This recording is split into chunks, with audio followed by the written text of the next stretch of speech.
Before I speak, I will sing the Mangalacharna prayers and lead a short kirtan. And then I think the most effective way to proceed will be if you ask questions, and then I can address the issues that are on your minds and in your hearts.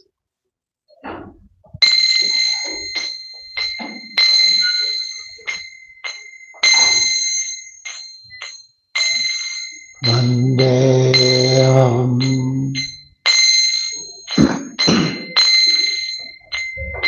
Shri Guru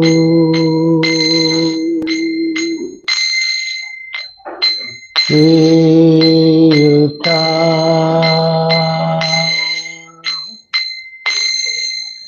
Padakamalam Shri Guru Vaishnavamsa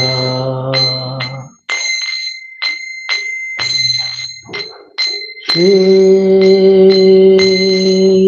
Yuta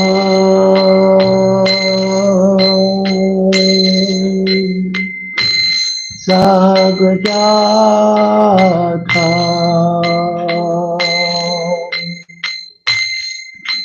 Sagana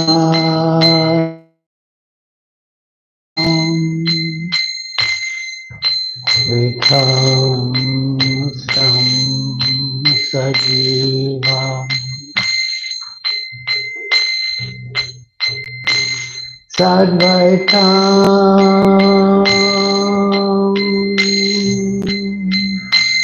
Savadutam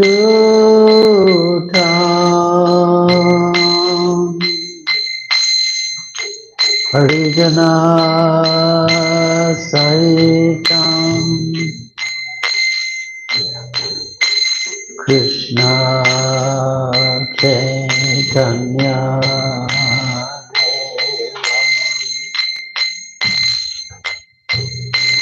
Shri Radha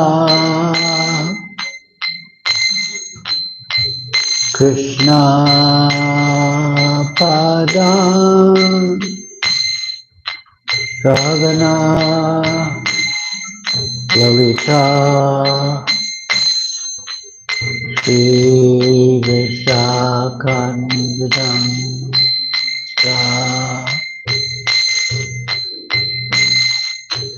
Namah Vishnu Padaya Krishna Prasthaya Bhutale Srimate Bhaktivedanta Swami Iti Namine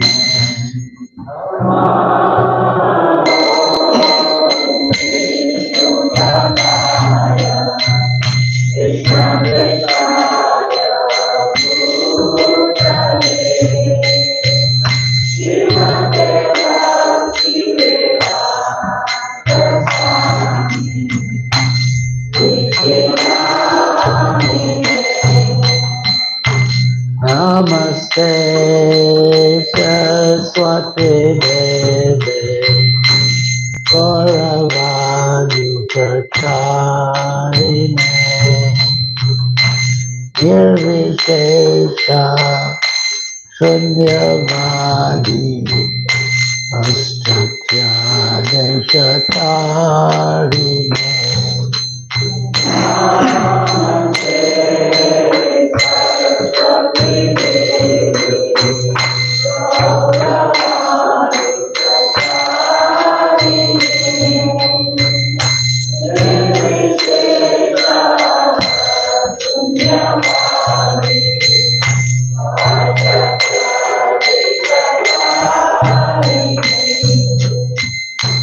Sri Krishna Chaitanya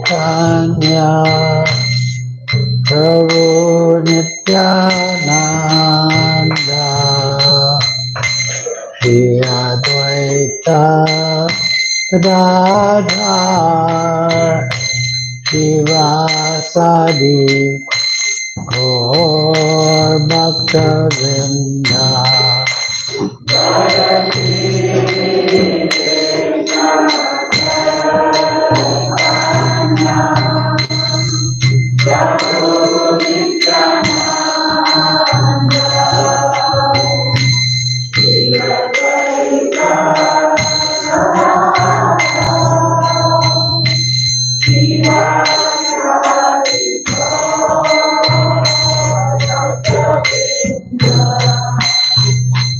Shri Krishna Chaitanya Prabhu Nityananda Shri Advaita Gadadhar Shivasadi Gaur Bhakta Vrinda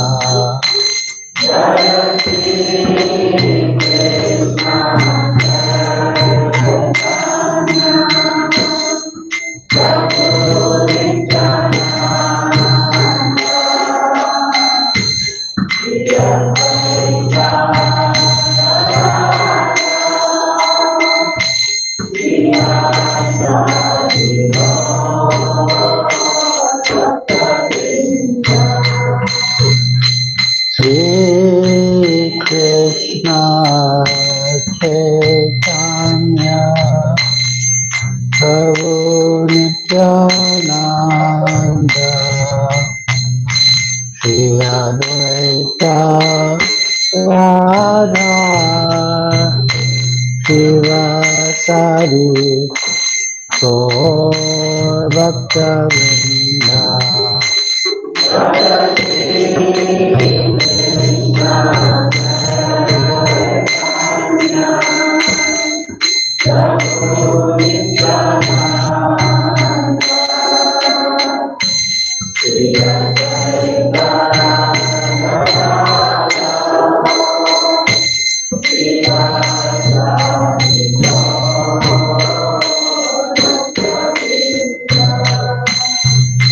Shri Krishna Chaitanya Prabhu Nityananda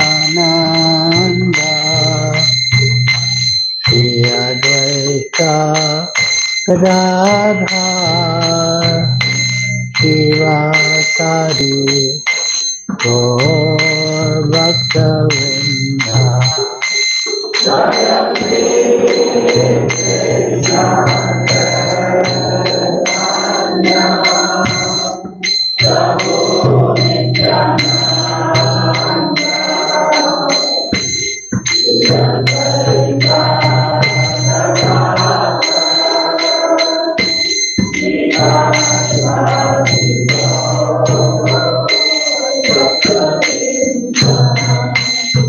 Hare Krishna, Krishna Krishna, Hare Hare, Hare Rama, Rama Rama, Hare Hare.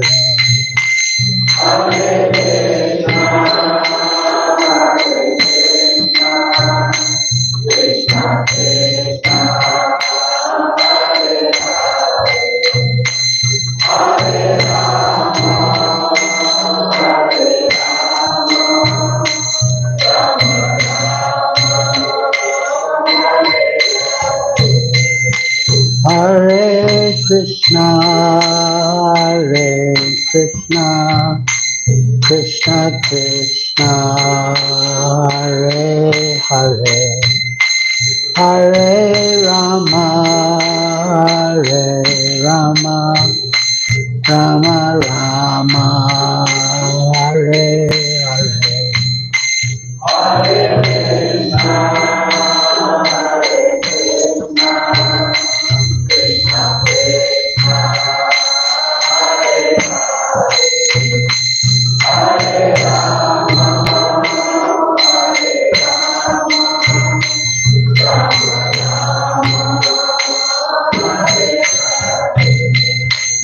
Hare Krishna, Hare Krishna, Krishna Krishna, Hare Hare, Hare Rama, Hare Rama, Rama Rama, Hare Hare.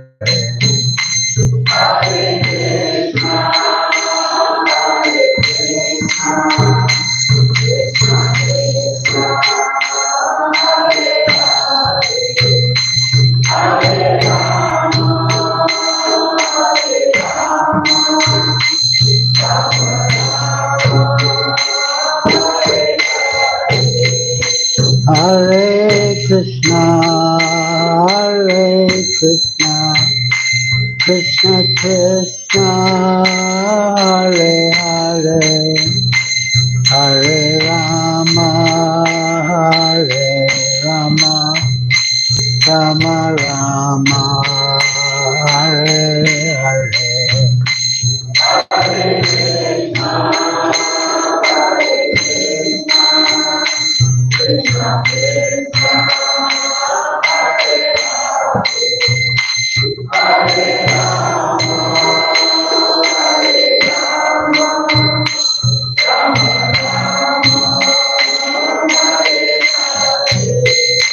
Hare Krishna, Hare Krishna, Krishna Krishna, Hare Hare, Hare Rama, Hare Rama, Rama Rama, Hare Hare.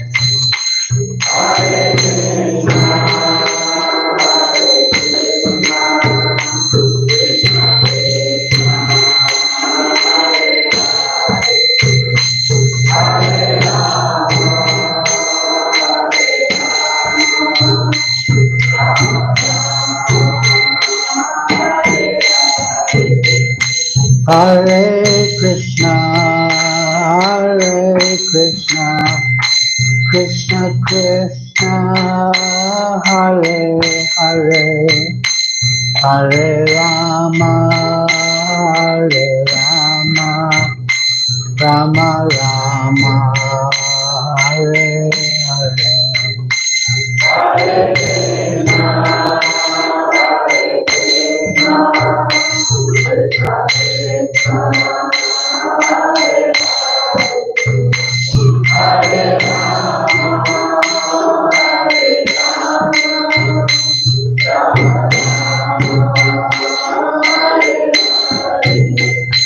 Jaya Prabhupada, Jaya Prabhupada, Prabhupada, Srila Prabhupada.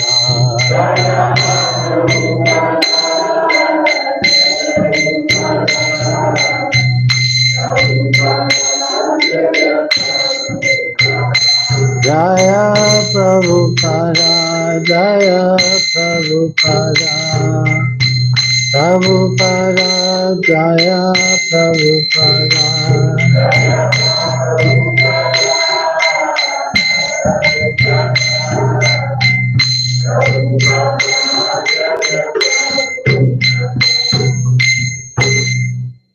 Jayam Vishnupad Paramahansa Prajakacharya Stotra Satrasri Srimad Bhakti Vedanta Swami Prabhupada Ki Jai. ISKCON founder Acharya Srila Prabhupada Ki Jai. Jayam Vishnupad Paramahansa Prajakacharya Stotra Satrasri Srimad Bhakti Siddhanta Saraswati Goswami Prabhupada Ki Jai. Ananta Koti Vaishnavrinda Ki Jai. Namacharya Srila Haridas Thakur Ki Jai. Prem Se Gaho Sri Krishna Chaitanya Prabhu Nityananda Shri Advaita Gadadhar Srivasadi Gaur Bhaktivinoda Ki Jai. Shri Shri Radha Krishna Gopa Gopinath Shama Kunda Radha Kunda Giri Govardhan Ki Jai. Vrindavan Dham Ki Jai. Navadvip Dham Ki Jai. Jamuna Mai Ki Jai. Tulsi Devi Ki Jai. Bhakti Devi Ki Jai. Samveta Bhaktivinoda Ki Jai. Nitai Gaur Premanande Hariro. All glories to the assembled devotees. All glories to the assembled devotees. All glories to the assembled devotees. All glories to Sri Guru and Sri Gauranga. Glories to Srila Prabhupada. Hare Krishna.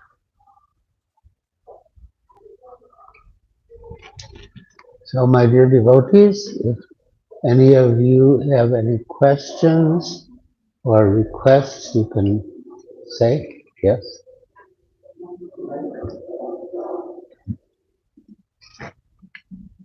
Hare Krishna Maharaj. My question is that as more and more generations of devotees are upcoming, especially in our EMS context, the third batch is going on. So already two batches of students have passed, go into the higher classes. Maharaj, my question is, what is the vision in terms of the engagement of these children who are actually devotee coming from the devotee background and they have gone through all this? So how would they be engaged in the society as time goes forward? Well, after they graduate, do they go on for further studies? The current school is till class 10 and then they go to college, they go to 11 and 12. After that, they do college.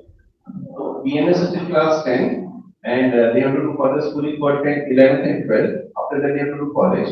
And then, depending upon their liking, they can do anything. But so my question was, what is the general guidelines that this devotee children, do we as a society guide them for a particular inclination, like those who are one as an ashram, or we just leave them to the outside world and let them do whatever comes to their in their path. And how do we keep in contact with the parents? Parents as well as their engagement. Ultimately, every soul has got only two things: time and energy in present condition, right?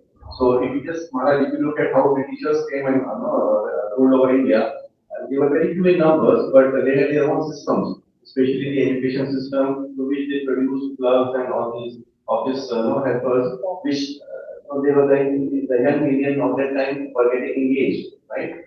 But in our current scenario, if we see in the outside world, it is very easy for somebody to work for outside and in terms of their daily bread and earning, rather than spend their time within the society. So devotees who are spending their time within the society, especially in the girls' ashram, it's not so easy for them to rely on the society. They have to spend their time outside, and outside world is so easy, easy in that sense that very high chances of somebody getting easily pulled by that side, not our side. That is the biggest reason. Hmm. Well, it's good if we have ways to engage them.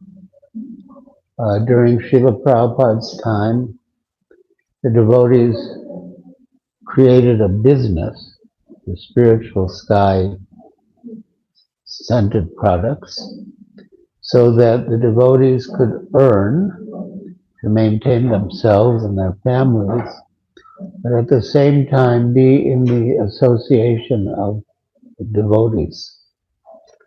So it's good if we can have some enterprises to engage devotees and facilitate their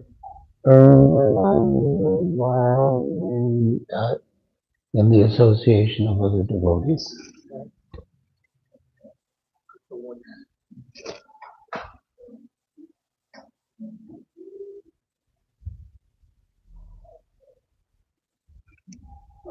And what about dairy? Do we have a dairy? Do we have cows? There is a farm, Maharaj, of a small for a temple called the Shirada Damodar farm nearby. But I think it is not so well established. It's in the process of getting established. We have a small farm. Okay. Because, yeah, farm is also a good way to produce a livelihood and engage people who have that nature, that propensity. Yeah. So, Maharaj, actually, like from the have a response society perspective, it will require some special effort by the leaders or the visionaries to actually create a channel. Because if the individual devotees does it, then because the strength is very less or the amount of manpower somebody can bring is very less. But if you do it as a kind of an initiative, then I think bigger number of devotees can contribute. Yes, I agree. Good point. Thank you, Maharaj.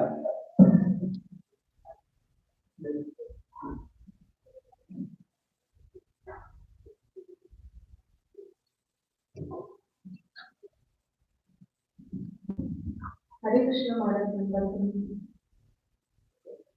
Maharaj, I am teaching in BSS. And my first question is that what is the basic principle of teaching? Because we are we learn outside world the teaching process, but here we are teaching children who is coming from devotee families, and we want them to be like good for society and how they can be Krishna consciousness. So that is my question for what is the basic principle which I follow? What is the question? What is the basic principle of teaching? The basic principle of teaching is that you convey something that you have to the student. Generally, the teacher conveys information or knowledge to the student, but especially in Krishna consciousness, we also want to convey good character and qualities. In the material world, the schools don't mind what is the character of the teacher, as long as the teacher has the knowledge and can convey the information. But who teach by example, and so they should exemplify the qualities and the behavior that they want to see in the students. And that's essential.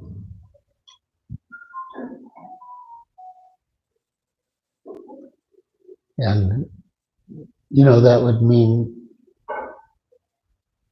following the basic principles of bhakti yoga, performing one's sadhana nicely, and being exemplary as a devotee. Thank you so much, Maharaj. Can I ask one more question? Yes.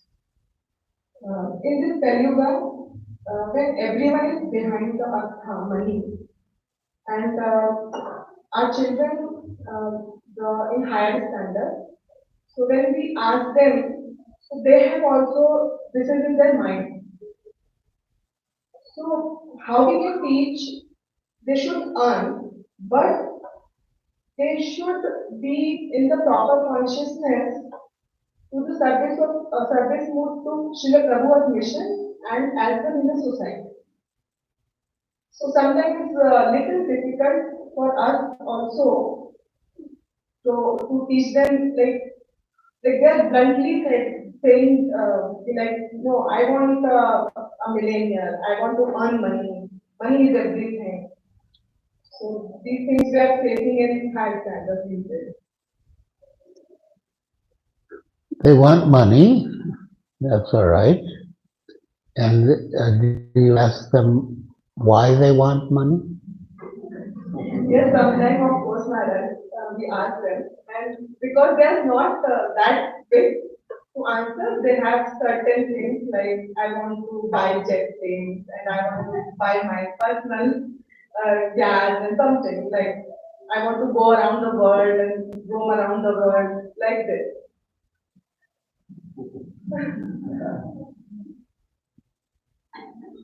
And what about using the money to serve Krishna? I mean, yeah, we're not against money, of course. Srila Prabhupada said the money is the honey. So we like money, but to use in Krishna's service. And what age are these students? One is around 15 years, 15, 16. Yeah, they're still pretty young. Yeah. Well, if they read Srila Prabhupada's books, then they'll get the idea how to use their money. Yeah.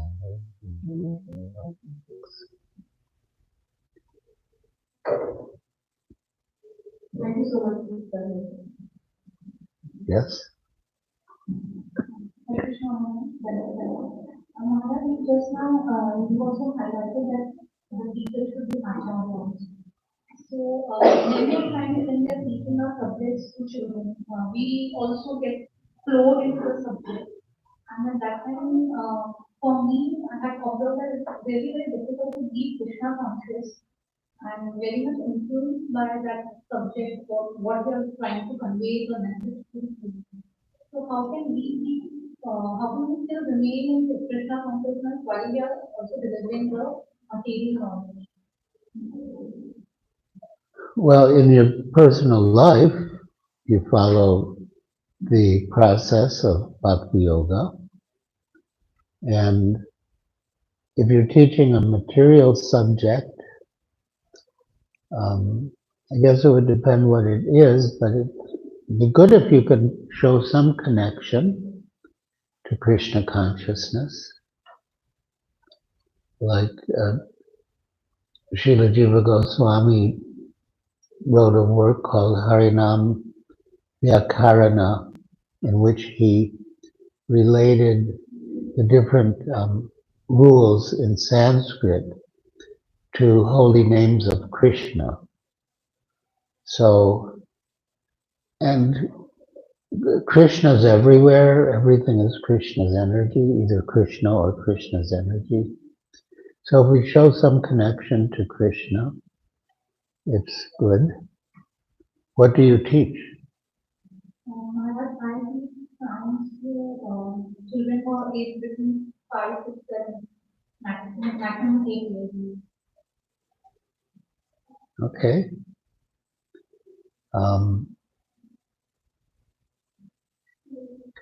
Yeah, I mean, Srila Prabhupada spent a lot of time on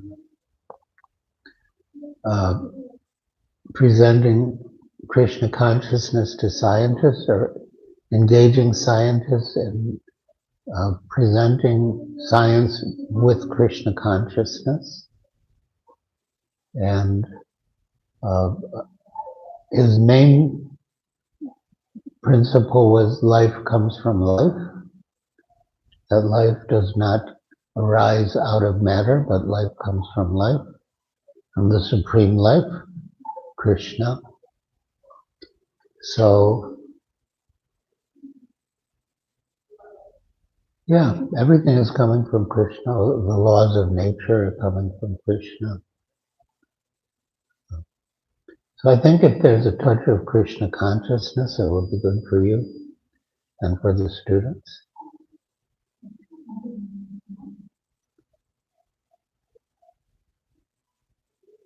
Hare Krishna.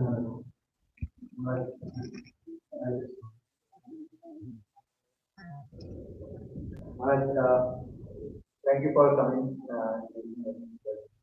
I would just want to ask, to permit me to say, Maharaj, you are the top one selector personified in this mission. So, what is we are looking at the school coming up as soon as possible. What is one that push that we should always have in mind to make sure that we select the points in the right spirit and see this school coming up as soon as possible within the first school.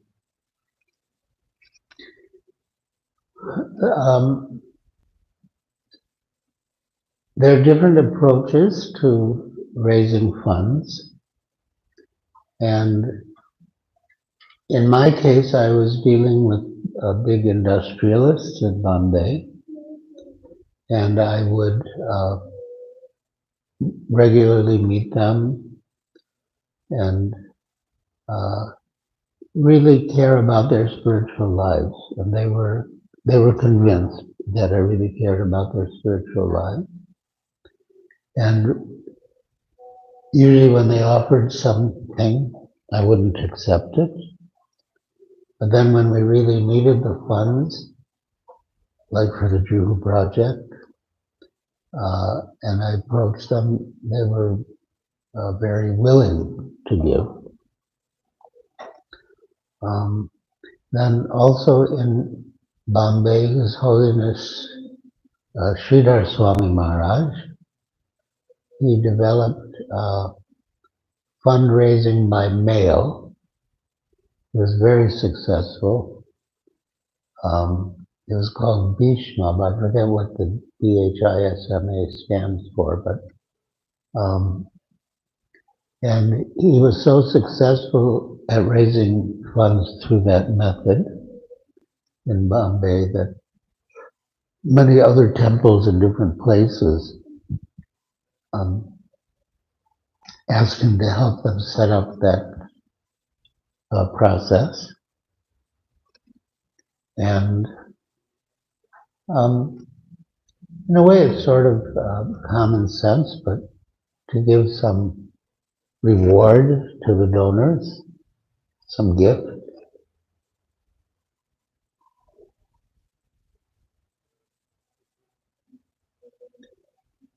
Who do you think will be the main supporters for the project?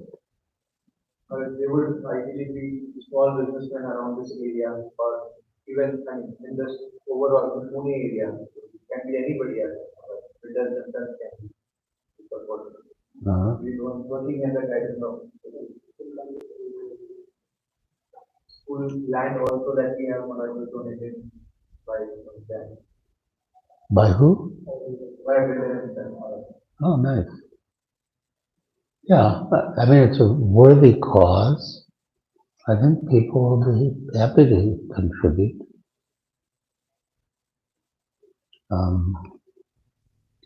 And they know,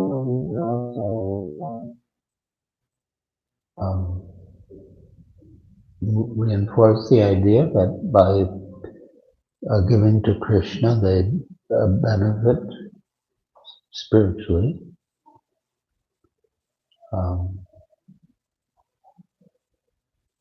I mean, everything belongs to Krishna, and the better they return it, the sooner they return it, the better. But we can't always say that. Once I met a big shipping magnate in Bombay, and he said, what can I do for you? I said, well, we've come to do something for you. He said, oh, what have you come to do for me? Well, we've come to engage you in Krishna service. So I reported the exchange to Srila Prabhupada, and he said, when we go to preach and collect, we have to be humble. He said, when they give money, they know they're going to benefit. No businessman will give money unless he thinks he will benefit. But he said, if you say, everything belongs to Krishna, and the sooner you return it to him, the better, they might not like it. But if you say, I've come as a beggar at your doorstep, then, oh, a beggar has come up here.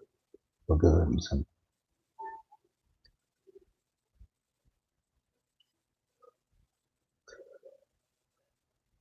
And then we I don't know if it would fit in this scheme, but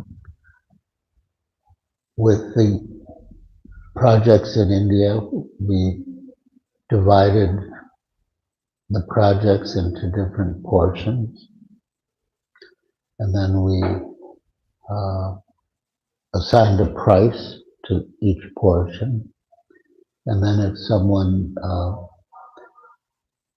donated that amount, there would be a plaque, depending, either in the room, donated by so and so, or one larger plaque with the list of the donors. Um, so they get recognized.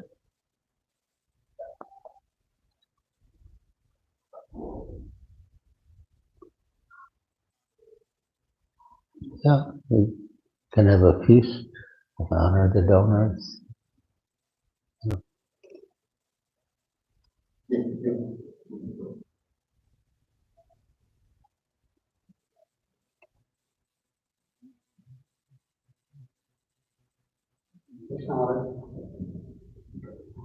Maharaj, yes, most of us are working in outside world and knowing what work like school project. And these teachers, they also have their home duties, they come out and work as teachers. They're all devotees and they have taken out time to serve the school project.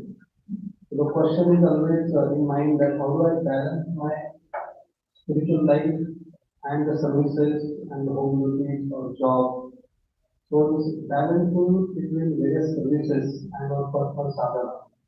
So unless the sadhana is good and spiritual life going strong, we will not be able to contribute to the children's development nicely. So the question is, Maharaj, how do we balance these various aspects of the daily life, especially our personal sadhana and the services and the outside duties? Well, we have to do everything, but as you said, sadhana is the foundation of everything we do, and that will make us successful. Um, and as a general rule, Srila Prabhupada said, first health, second sadhana, third service. And another time he said, first health, second chanting, third service, and fourth reading. But they all must be there.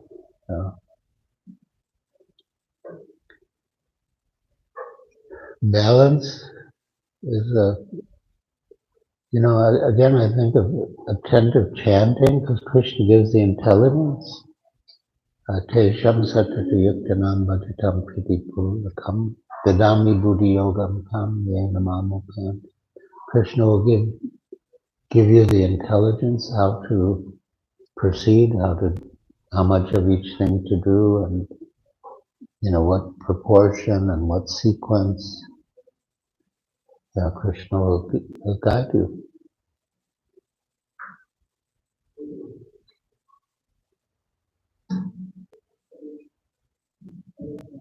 Now, how to overcome the hesitation in asking for funds?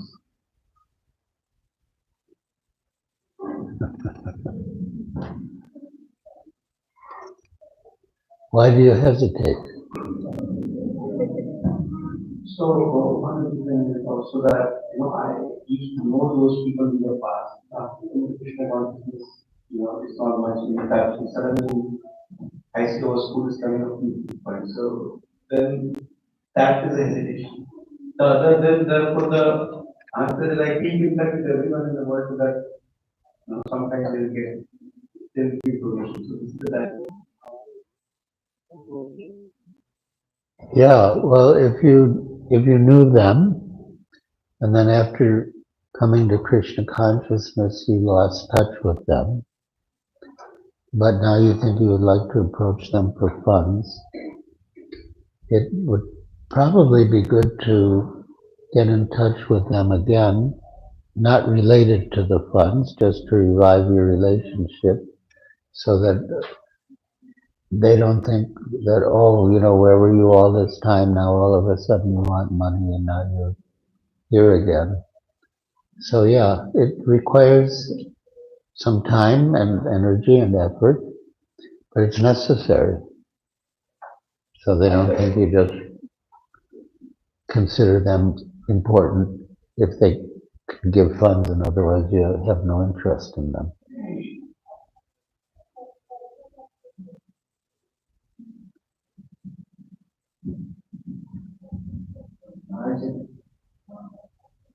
We come across some situation.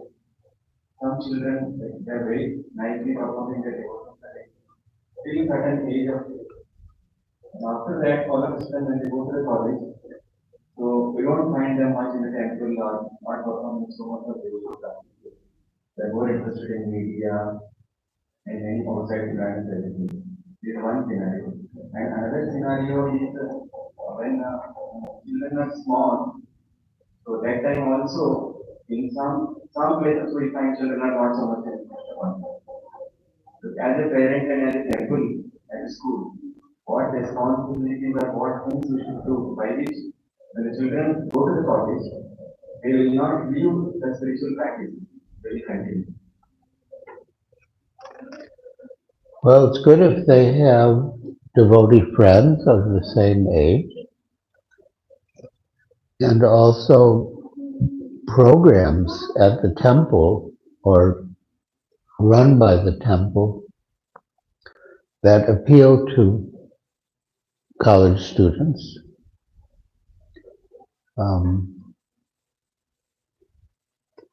In England they had a program called the Pandava Sena, which was designed for college students to, engage them. And there are different programs. One called the Sangha Initiative, and they get the college students together, and they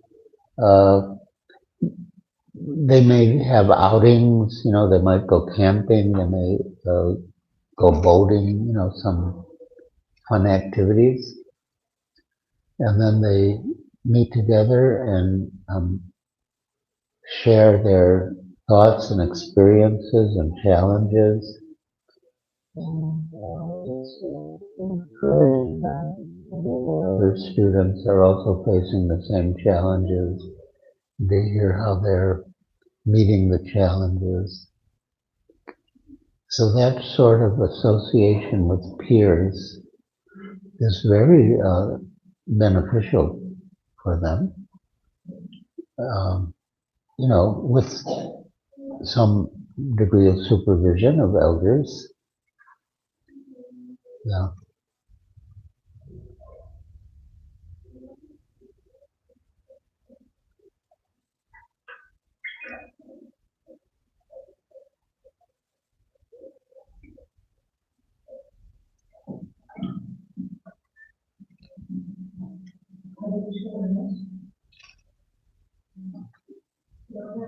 How do you practice enthusiasm and patience simultaneously while both enthusiasm means you have to have energy level should be good, and patience means energy level should be at a moderate level or not so high.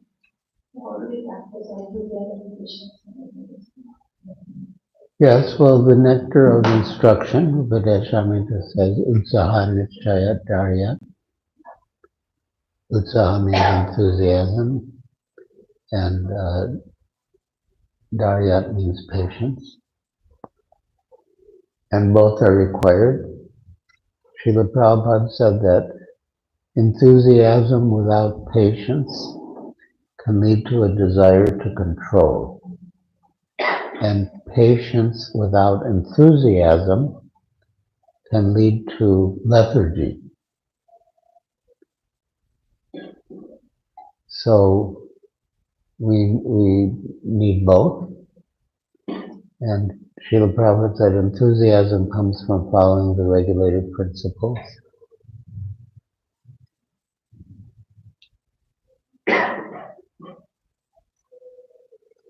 And then the middle, utsaha nishchaya dharya, confidence of success. If you have confidence that in the end you'll be successful, that will create both enthusiasm and patience.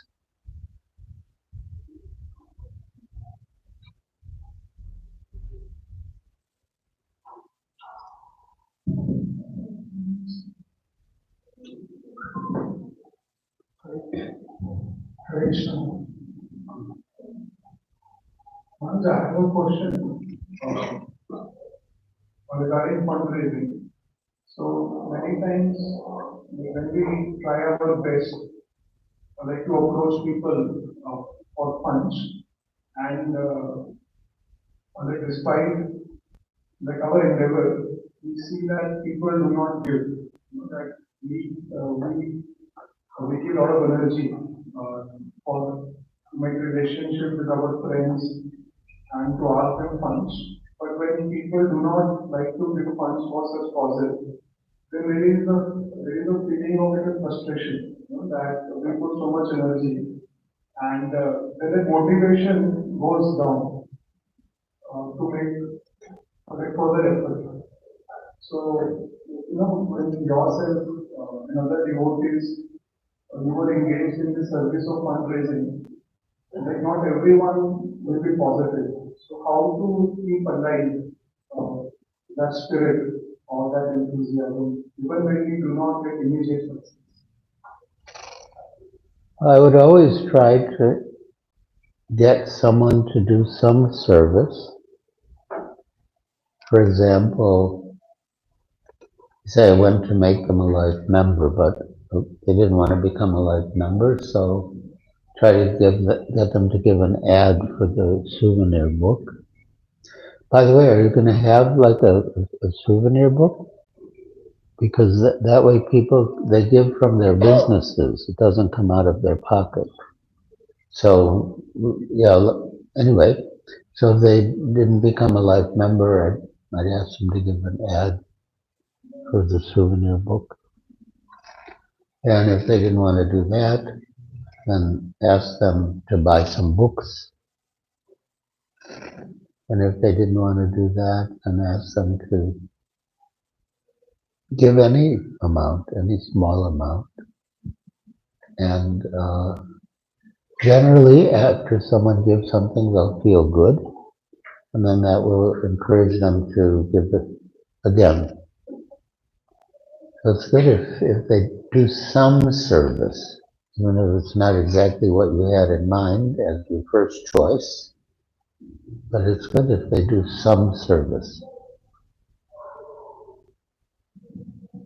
I have one follow-up question. Like when you mentioned that we should give them opportunity to do some service, then it might appear that they might appear too pushy.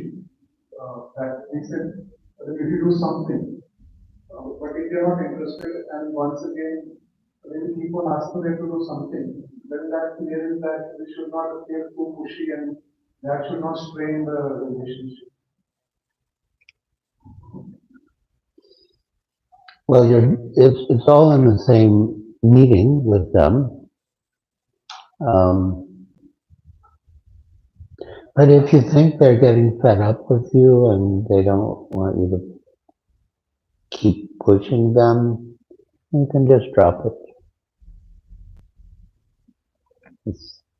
That's the way it goes sometimes.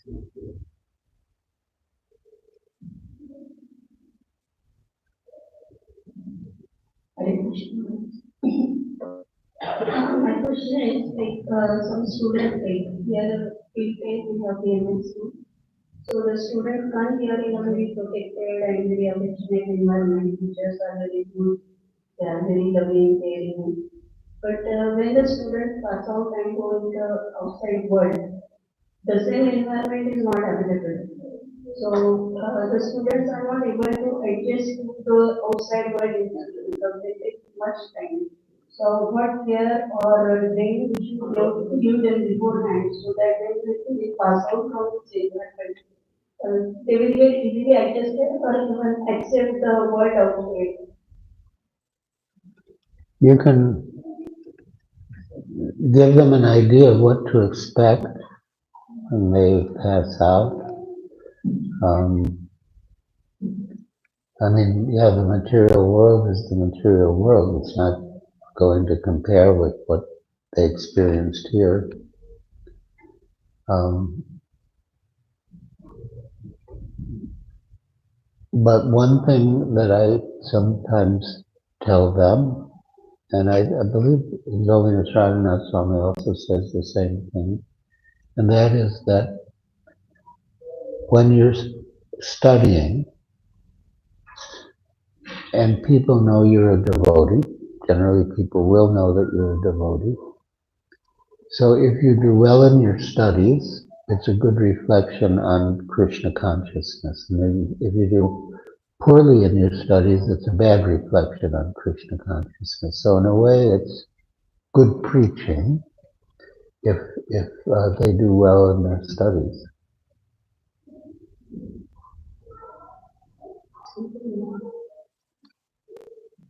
Right. I'm also helping in fundraising. Just I have a, can there be many more schools like EMS and Krishna consciousness as well? And if yes, like how can we ensure like Krishna consciousness stay? Because in those schools, because they will be non-Hindu kids who also be coming, may be coming. So should we focus on making them devotees first and then bringing them to school, or bringing them to school and then making them devotees? That's a good question.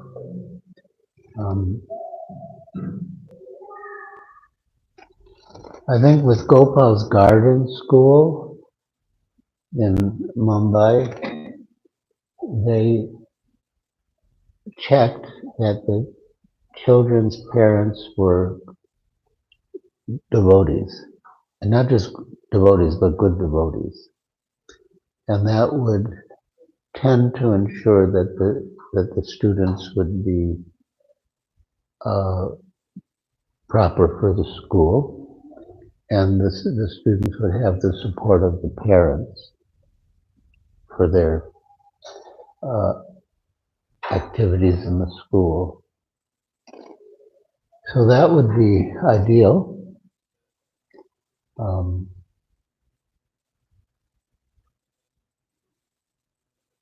That they're devotees and then they join.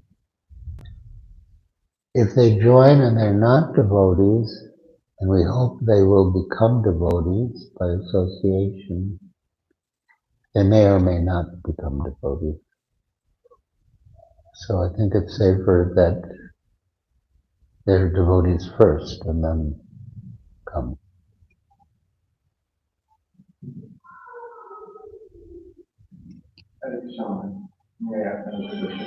Maharaj, in the outside world, people actually send their children to very, very costly schools because they are actually hopeful that by going through the process of the outside world, the child will be materially successful. Whereas in our case, Maharaj, we see from long time back, from because of our science, there are so many initiatives about schools and gurus, and I think very many initiatives have happened. But still, I don't think that the devotee has the confidence that if the child is in this kind of system or on or school or this called, they would be actually successful in life. So is it something that we are still experimenting with our education system? Because of it, neither the devotees are getting full confidence nor outside world is getting confidence. Like what are the things that we could actually have for sure in the school system that would make it effective to both our response to the world and outside world as well? Well, do we keep track of what happens with the students after they graduate, how successful they are? At least Maharaj in our case it's only 2 years, no, they have passed, so it is 30 years, but obviously the other initiatives which have happened in past, at least in my personal observation, I have not found many good examples. Mhm. Well, academically, I know this, our students do better. You know, there have been many studies that show that our students do better academically uh, because not only do we give them good instruction in the classroom, but they also have good habits, and so they don't waste time in frivolous pursuits, and they're more disciplined. So there have been many studies that have shown that our students do better academically. But as far as how they do in the world after they graduate, um, yeah, I don't know about that. Should we have a conscious activity to actually, at least be aware of how our children are faring? Like, we should keep track of that, Mara. I think it would be good to do so. Yes. Mara, well, slightly unrelated, like related to this topic of education itself. The question that I had, Mara, is that I suggested in answer to the answer to the question that we should actually engage the students, college students, and other the way they would like to engage, right? So, Mara, if you see the current scenario, Jen said this because upcoming students or the children, they are not very keen on reading because they are so much hooked up to visual and all infotainment kind of thing. So it's very difficult for us to see somebody who's actually reading book cover to cover. And at the same time, take that philosophy of the countless literature that we have available for us. At least I'm not able to fathom that somebody would be able to read the all books and understand the wisdom out of it by the time they finish their college. So Maharaj, do we need to work on some attempt to make some kind of a digestible and convey the information that Prabhupada is giving us in a much more effective manner? Already it is there, but because they are not doing reading habit, so they it will be difficult for them. That is my understanding. Because what I just to give an example, if you see outside world, there are encyclopedias like PK, children, there are so many other publishers, science, whatever. They present in a very same information, but in a very effective manner. Whereas here we have all this, suppose either lecture will be like one by one way lectures or it will be long text. So is there something which is the right point or it is just that? If we can do it, well and good. I mean, obviously, it would take some effort, some ingenuity, some creativity, some technical know-how, but it would be wonderful if we had those types of presentations. Thank you.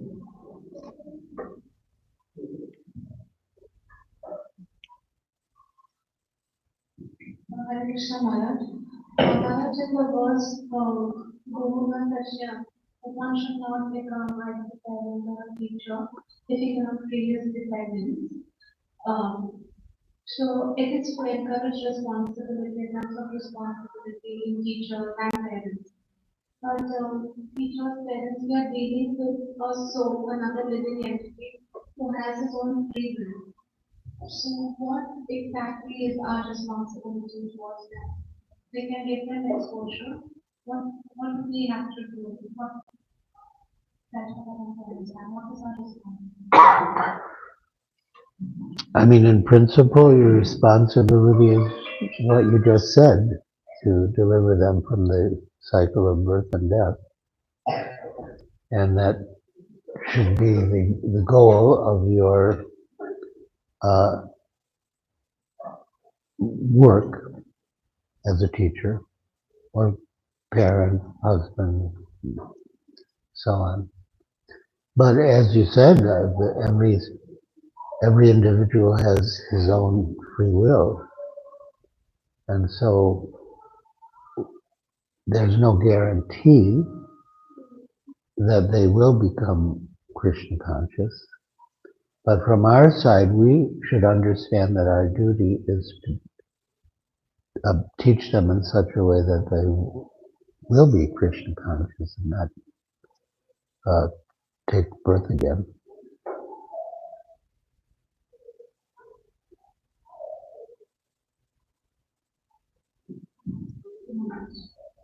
Maharaj, I have a question related to what Prabhuji just said about the books.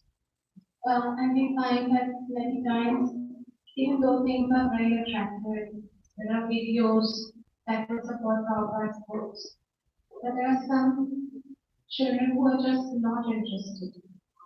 So, and we also somewhere need to recognize that not every one of our students is going to even become a devotee. I mean, we've been teaching for 11 years now, and for them to continue, they have to, Krishna is not going to leave them definitely, and there will be a time when they will, re-establish their relationship with Krishna.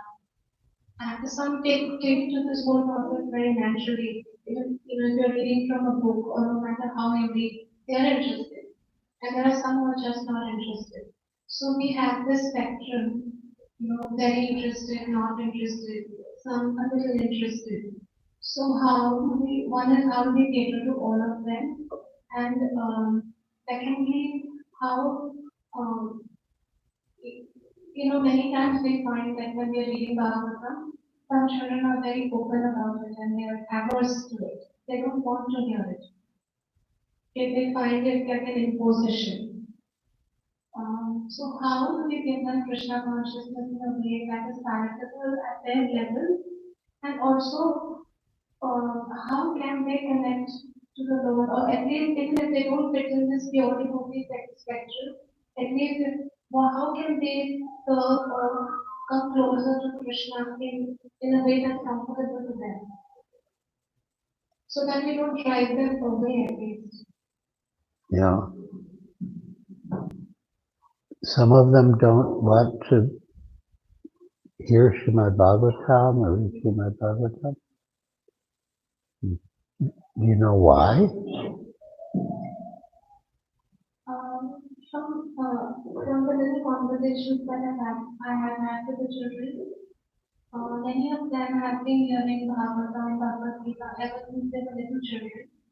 And somewhere I find that they're saturated by the time they grow up. And they just don't want, I mean, I was speaking to a child recently and he told me, I know everything. So I don't want to know more of it. So I said, okay, then what do you want to hear about? He wants to hear more about things that are happening outside. So we connect what is happening outside with Krishna consciousness, try to get them all of that. But not interested. And also what we find is that many of them, because they are watching media, their taste is, like the taste is lowering. Comedy, laughing, talking, games, which is natural for very young children. But I feel that they also need to come to a time where they transition to more substantial topics. So how do we help them do that? To, develop a taste naturally. I was reading a reference where there was this, in the Dallas Gurukul, a devotee introduced some kind of game, and Prabhupada was very happy about it. He said, why are you inventing game? Just do what I have told you. Teach them language, and Shastra, Sanskrit, math, a little of math, and that's all they need. So, there's so much happening in the education world, and parents are also attracted to, ways that will make the children more relevant to the present. How do we balance all of that? So the parents have televisions? Maharaj, actually nowadays in India, at least, they don't need television. The laptop does everything. Not even a laptop, even this. The whole world is here. And we have little children, they'll be sitting for programs and the parent is listening to the program, but the children, the child is sitting with the mobile. And last time I was sitting for a program last week, I counted the child saw 32 different videos in a 2-hour lecture. And I kept telling the parent, I said, do you want to engage? Do you want to get this on that? But the parent was completely comfortable with whatever the child was doing. Then they want that kind of entertainment everywhere. which is just not possible. I would take the phone away from them. Yes, but it's just very acceptable. I mean, not permanently, but when they're in the program. I suggested that to the parents, but she didn't do it. She just got up and changed it.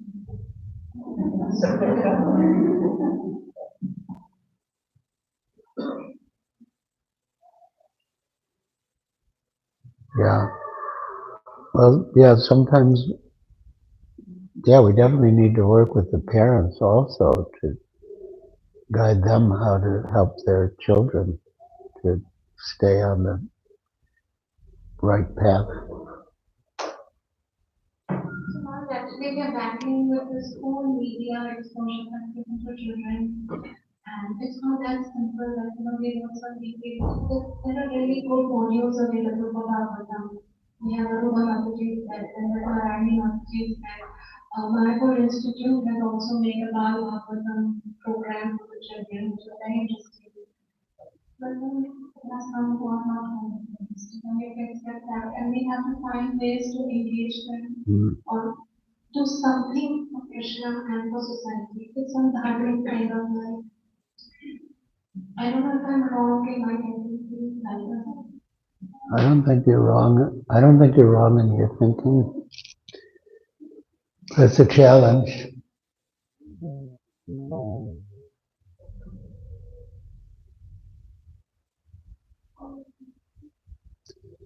I'm sure you do anyway, but you can pray for them. I think that's something we can always do all the time.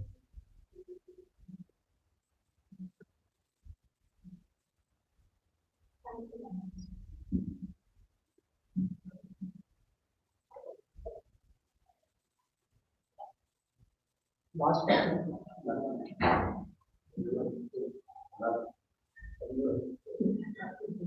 Hare Krishna, Maharaj, I have one question. In the management, at times, we have to be very harsh and we know that there are very close sometimes devotees in front of us, but yet we have to take some hard decisions and we feel harsh because for the system to work. So, but after that act or that system, sometimes the heart will feel like why we took this harsh decision.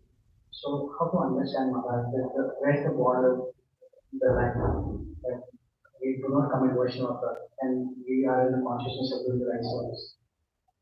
What's an example of a hard decision? Like for example, Maharaj, I at times try to call some devotees for a fees, like please pay the fees on time.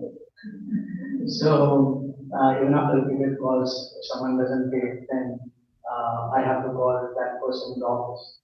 So that is one of the examples. Well, I mean, you can be humble and respectful, and at the same time be firm, and it's not offensive. They should pay their fees.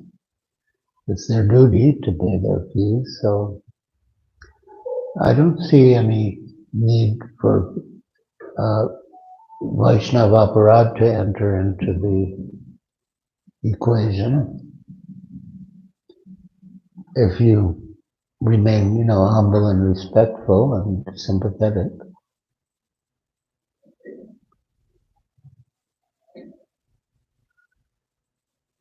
Thank you.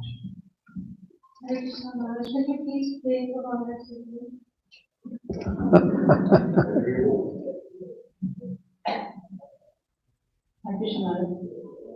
Just on that point, because I don't know who all the children are, but once Srila Prabhupada's disciple Janava said to Srila Prabhupada that when I chant Hare Krishna, should I pray for every living entity? And Srila Prabhupada said, oh, you can think of every living entity? You just pray to Lord Chaitanya and he will think of every living entity. Wow. Pray the Lord Chaitanya for all the students. Thank you, Shaman. I'm seeking instructions on being a teacher in Sri Prabhupada Mission. We are in a school serving in Sri Prabhupada Mission. What is the important thing, something which I have to really remember to keep going, keep the enthusiasm on, and keep serving the next generation?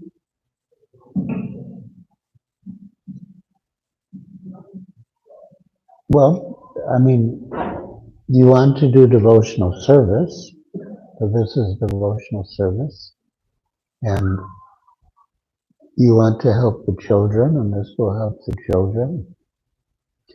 And you're in good association, so it's an ideal situation for you as a teacher.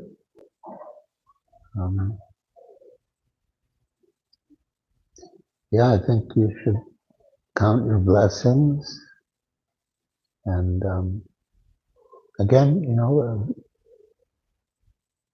what time do you get up in the morning?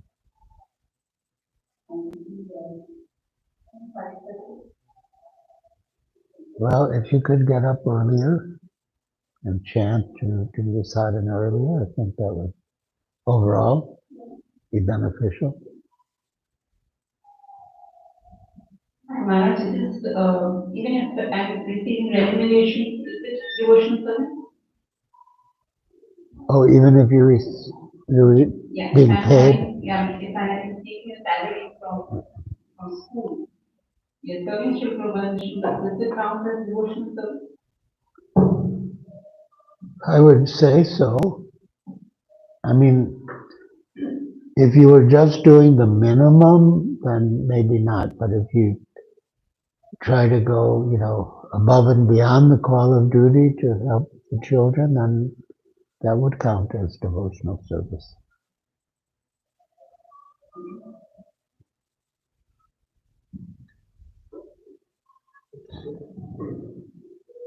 Maharaj, time is about so we are going to stop the program. Okay. So thank you so much, everyone, for coming here. And we have time, Russell Maharaj, guiding us for each question, like this. The wisdom of Maharaj, the experience of 20 years with advancement in Krishna consciousness, guiding this group of devotees for serving the Bhaktivedanta model school project is something that we're looking forward to since many days. And Maharaj, thank you so much for coming and guiding us. So each line that you said is guiding us in many ways. So balancing between sadhana and service, or these topics we will touch. These are the topics that facing challenges with. And I'm sure in this session, you have got many more points to ponder upon and take us. Okay. So we have two teams of devotees. One is the teachers team and one is the fund collectors team. In general, there are other services of the administration and management and some other services.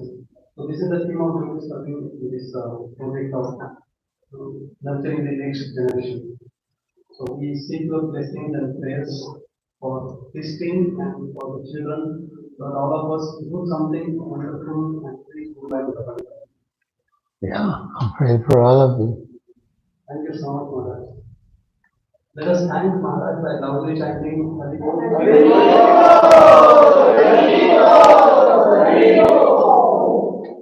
I would like to thank His Holiness Bhaktivedanta Maharaj. And we would like to have separate session from the Maharaj. Yeah. He has a lot of experience with education. We should we try to identify the thank you so much, Maharaj, for coming and to be here with us. Hope there's something to say with that we want to program. Hare Krishna Maharaj and Hare Krishna everybody here.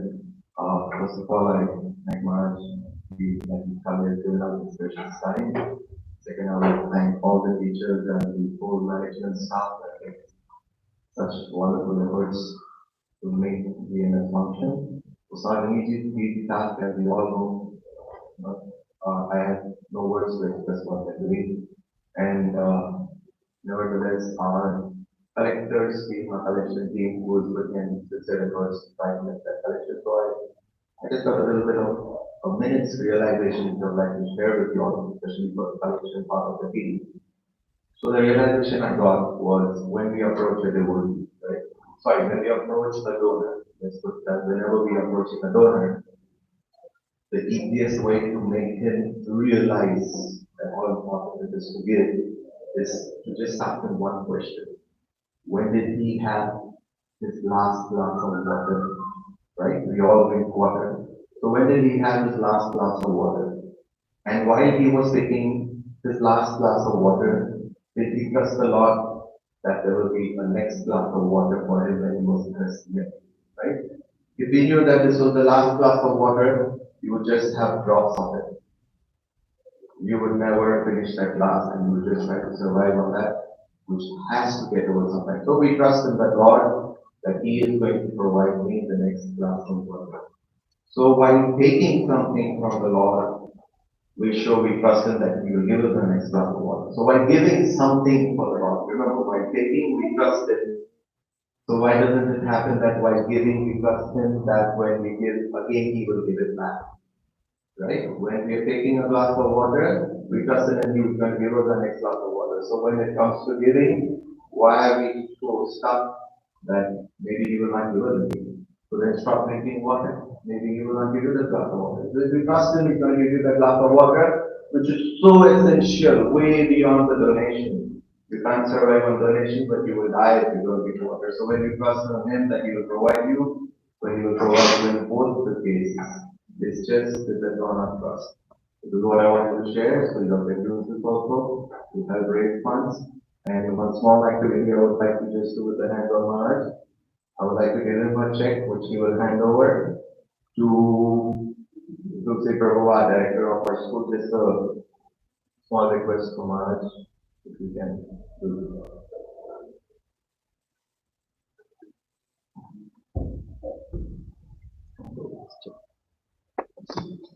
On behalf of VM. Wow.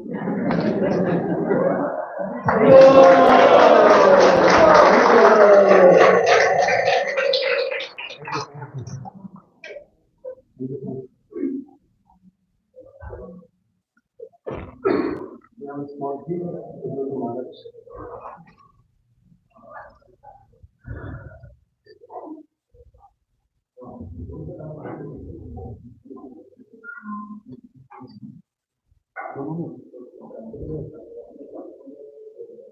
So small gift Maharaj from our school side to you.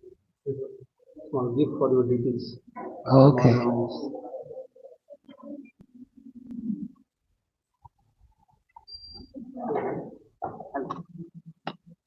Oh, that's nice. Some little vases for the deities. Two.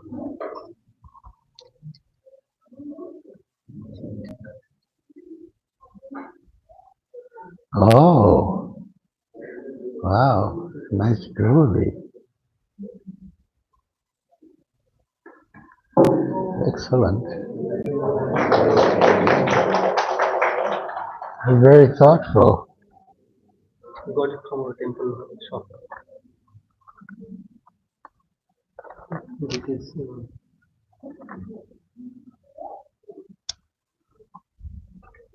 Yeah, very nice.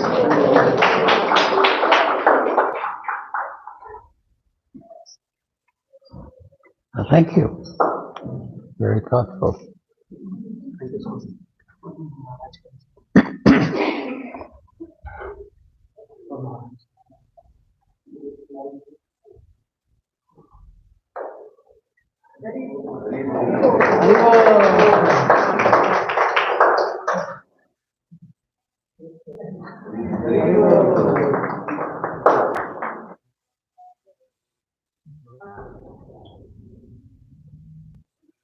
Okay, thank you.